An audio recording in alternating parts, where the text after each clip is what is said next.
welcome back. Today I am going to be doing my March wrap-up. What I'm currently working on are Harry Potter and the Order of Phoenix. I love it just as much as I did reading it the first time, the second time, third, fourth, 16th, 17th. I don't even know at this point. I'm also currently working on Watership Down by Richard Adams. I've wanted to read this book since I was pretty young. We went to Blockbuster and my mom rented Watership Down and we watched it together because she thought it was a kid's movie. She'd never heard of the book.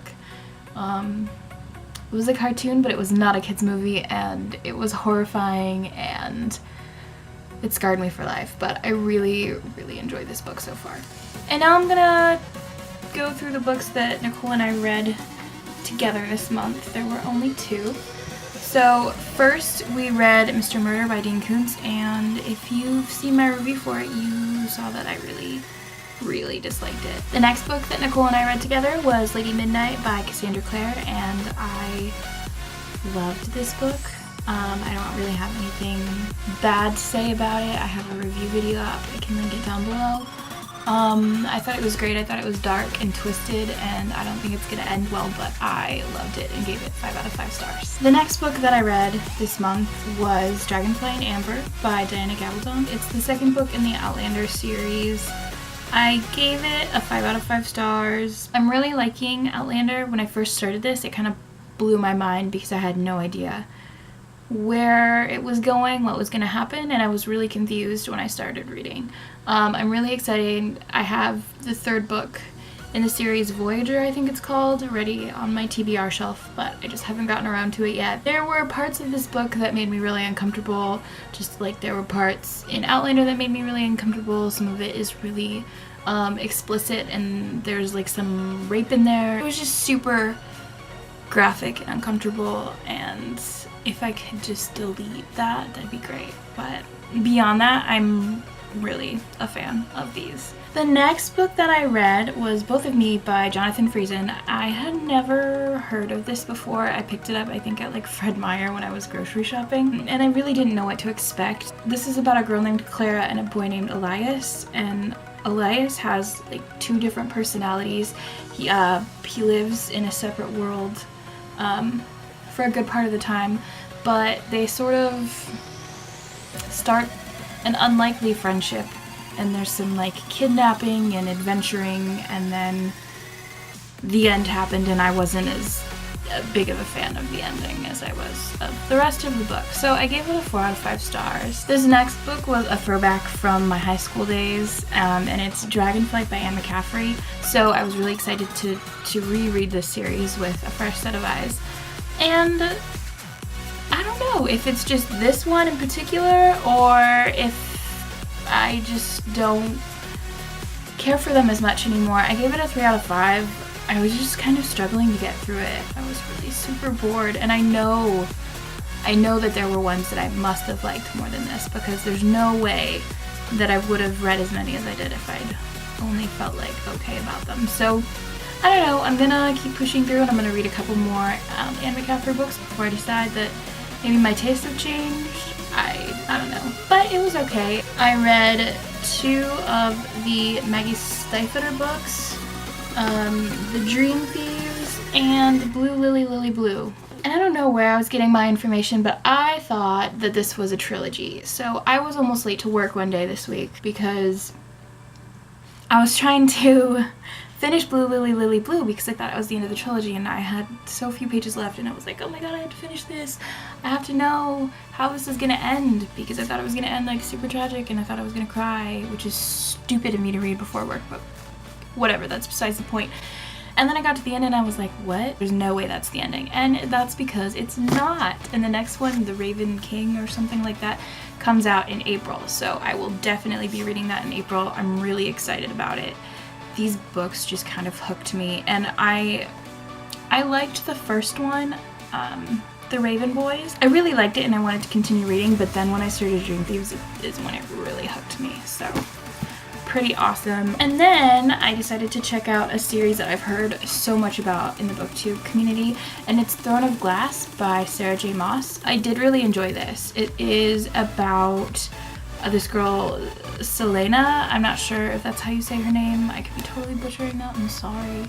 But she's pretty badass. She's an assassin. She's been sent to this death camp. Prince takes interest in her and would like her to become the king's champion. So she's gotta fight with all these other bad guys, assassins, thieves, murderers. It was really interesting, and I can't wait to read the rest of the series. I gave it a 4 out of 5 stars. I'm assuming as the series goes on, I will fall more and more in love. This next book is Unwind by Neil Shusterman. I really, really dislike this book. Oh, it made my skin crawl, and not in a good way, and I usually love creepy stuff, but I just couldn't handle the concept of this. In the Unwind world, abortion has been outlawed, but after a kid turns 13, between 13 and 18, they can be unwound by their parents if their parents decide they don't want them, or there are tithes, so people who are born to be harvested. So what happens is when they're unwound, they're harvested. Every part of the body is harvested, and it was just too creepy for me, and also I just didn't connect with any of the characters, so I didn't really care about them. So I gave it a 3 out of 5 stars. I think it's interesting, and the concept originally hooked me, but when I was reading about it, I just mostly felt ill. I think it'd make a really good horror movie. The next book that I read was also a throwback to high school, and that is Life and Death, Twilight Reimagined. So Stephanie Meyer, for the 10th anniversary edition of Twilight, gave us some bonus material in the form of a new take on Twilight. It's a twist, it's gender bent. So every character except for Renee and Charlie are gender bent. So Bella is Beau, or Buford, if I'm saying that correctly, and Edward is Edith. And everybody else has silly names, but that's okay. I was shocked because I came into this kind of not thinking that I would enjoy it. But Twilight was such a big part of my life when I was in high school. I'm not as fond of it anymore, but it was a book that my friends actually read, so a book that I could connect with them over. So that was cool because most of my friends weren't really readers. They all read it, so it was exciting to finally have people to talk to about something that I read, so I was really stoked. I don't know, I read it and I enjoyed it a lot more than I thought I would, I guess. Except for the ending. I ended up giving it 2 out of 5 stars because of the ending, which was what most of the extra brand new content was, because most of it was just, it was the same. But I did think that Beau was more interesting than Bella was, so I think that if Bella had Beau's personality, I would have really enjoyed her more. And then Edith as Edward, I was in love with her, and I didn't particularly like Edward back in the day either. It was cute, and then the ending happened and I was like, nah. So mixed feelings, but throwback. The next book that I read is The Skies Everywhere by Jandy Nelson, and I didn't know anything about Jandy Nelson until February when I had my blind date with a book and I read I'll Give You the Sun. I loved this book just as much as I loved I'll Give You the Sun. 5 out of 5 stars. I thought it was super clever. I fell in love with the main characters. So Lenny's sister has just passed away, and she is connecting to Toby, her sister Bailey's boyfriend, who is also really struggling in grief, and so they're able to connect through their grief. And then it becomes something more, but it's really awkward because she's like feeling horrible that she's interested in her recently deceased sister's boyfriend, and then she also starts falling for this guy named Joe, who is this new guy in town, and they connect over music. It was just beautiful. Jandy Nelson will make you laugh and then cry in like the same paragraph.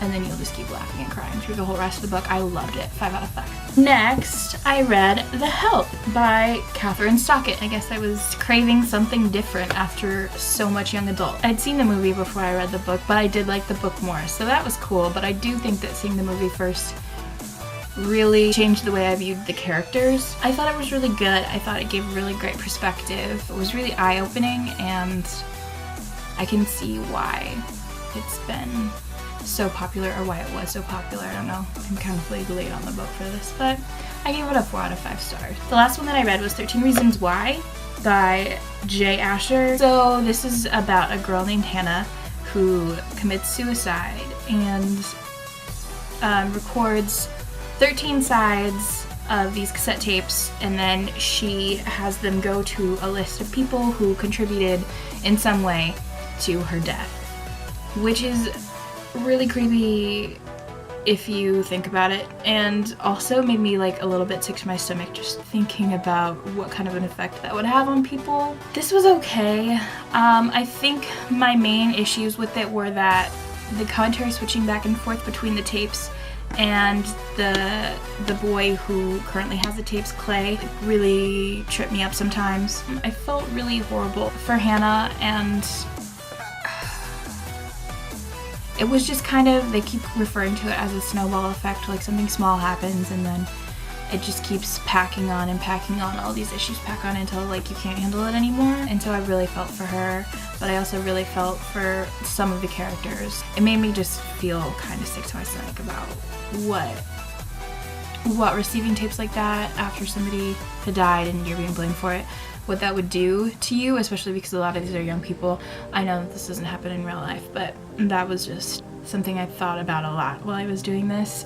I don't know what else to say about this book. I gave it a 3 out of 5. Would have rated it higher had I had more of a connection to Clay, the main character in the book who's currently listening to the tapes. So I did feel like it had a lot to say, though the ending in particular I thought was pretty strong, which I can't discuss because I don't want to spoil.